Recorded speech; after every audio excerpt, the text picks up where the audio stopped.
1 साल का है। अभी से प्रॉपर्टी उसके नाम करवाने का क्या मतलब है? देखिए देवर जी, जो काम जितना जल्दी हो जाए ना उतना अच्छा। आने वाले वक्त का क्या भरोसा। भाभी भरोसा क्यों नहीं, हम तो हमेशा आपकी बेटी को माँ बाप की तरह ही प्यार करेंगे। हाँ लेकिन फिर भी मैं चाहती हूँ कि ये सारी प्रॉपर्टी मेरे बेटे के नाम हो जाए। अब मुझे नहीं लगता तुम दोनों को इसमें कोई भी परेशानी होगी, है ना? भाभी वैसे तो आप जो कह रही हैं वो बहुत जल्दबाजी है, लेकिन फिर भी अगर आपको ऐसा लगता है तो ठीक है, कल ही प्रॉपर्टी के पेपर बनवा लीजिए, मैं और माया उस पर साइन कर देंगे। इस तरह से अगले दिन प्रॉपर्टी के पेपर बनवाकर सारी प्रॉपर्टी दिलीप और कावेरी के बेटे के नाम पर करवा दी जाती है। कुछ दिनों के बाद सुधांशु, सुबह सुबह ये कौन लोग आ गए तुम्हारे घर पर? भैया वो ऊपर वाला कमरा खाली पड़ा था ना, सोच रहा था किराएदार रख देता हूँ। लेकिन किराएदार रखने से पहले आपने हमसे पूछा भी नहीं। भाभी इसमें आपसे पूछने वाली क्या बात थी? हमें एक ही कमरे की जरूरत थी, इसलिए सोचा दूसरा कमरा किराए पर दे देते हैं, कुछ इनकम हो जाएगी। अरे माया, ये सारी प्रॉपर्टी अब मेरे बेटे के नाम पर है और यहाँ पर जो कुछ भी होगा उसके लिए तुम्हें मेरी या दिलीप की परमिशन तो लेनी पड़ेगी ना। हाँ सुधांशु, तुम्हारी भाभी ठीक ही तो कह रही है। अब देखो, तुमने खुद अपने हाथों से ये प्रॉपर्टी हमारे बेटे के नाम की है, वह अभी बहुत छोटा है, तो इस घर से रिलेटेड सारे फैसले तुम्हें हमसे पूछ कर लेना चाहिए। भाभी हमें तो लगा था कि आप हम लोगों से बहुत प्यार करती हैं, लेकिन आप तो हमारे साथ भेदभाव करने लगी। अरे इसमें भेदभाव करने वाली क्या बात है? और मैंने कौन सा तुमसे कुछ गलत मांग लिया? अरे ले देकर मेरा बेटा इकलौता इस पूरे वंश का वारिस है, सब कुछ उसके नाम है। तुम्हें इस बात से जलन क्यों हो रही है?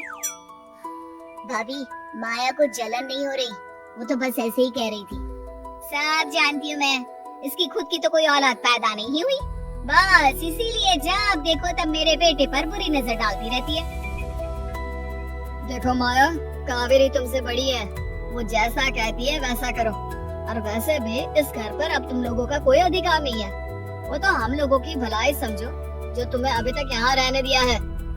भैया अब इतने कैसे बदल गए?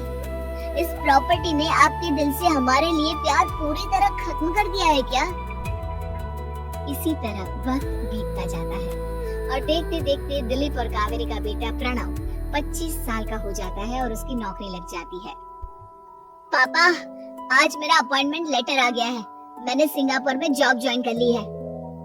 लेकिन प्रणव, विदेश में नौकरी करने जाने से पहले तुम्हें कम से कम अपने मम्मी पापा से एक बार पूछना चाहिए था ना। इसमें पूछने वाली क्या बात है माँ, मैं सिंगापुर जाकर जॉब करना चाहता हूँ तो करना चाहता हूँ। देखो प्रणव, हमने तुम्हारे लिए इतनी सारी प्रॉपर्टी यहाँ पर रखी हुई है, उन सब का क्या होगा? यहाँ रहो, बिजनेस करो। सॉरी पापा, मैं यहाँ रहकर कोई बिजनेस नहीं करने वाला, और ये जितनी भी प्रॉपर्टी आपने मेरे लिए संभाल कर रखी है ना, ऐसे ही किसी को दान में दे दीजिए, क्योंकि मैं सिंगापुर से वापस इंडिया आकर कभी नहीं रहने वाला। दिमाग खराब हो गया है तेरा?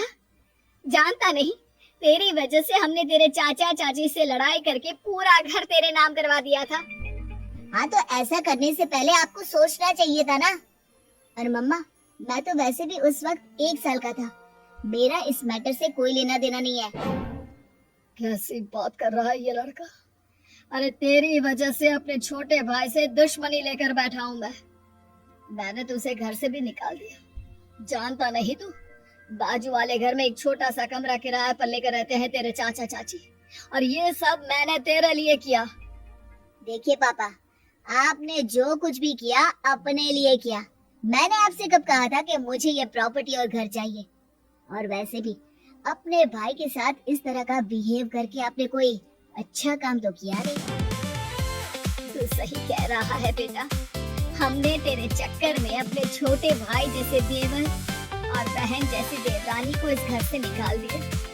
बहुत बड़ी गलती हो गई मुझसे। ठीक है मॉम, तो अब आप अपनी गलती सुधारो, लेकिन मुझे तो फौरन जाना है, मैं वहीं जाऊंगा। अब आगे क्या करना है ये आपका डिसीजन है। और प्रणव सिंगापुर जॉब करने के लिए चला जाता है। कुछ दिनों के बाद जब दिलीप और कावेरी को अपनी गलती का एहसास होता है, तो वो सुधांशु के घर पहुंचती है।